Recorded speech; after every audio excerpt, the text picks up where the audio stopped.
Mēs vēlamies uzfilmēt darbinieku motivējošu video, un šoreiz izmantosim mākslīgā intelekta palīdzību. Ņemam telefonu un jautāsim.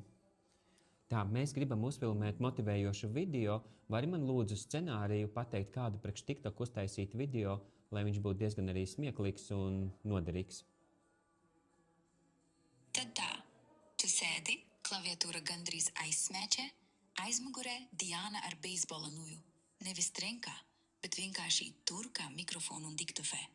Darbs, darbs, darbs.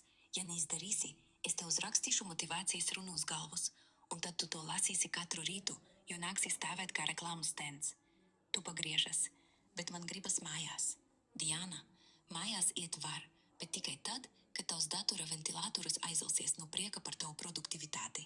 Vai, alternatīva, tu ej, bet nuja paliek tev līdzi kā atgādne. Tu, kā atgādne.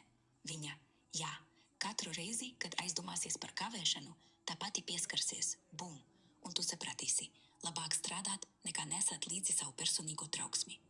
Skatāmies, kā mums sanāks tad tas video pēc šitā scenārija.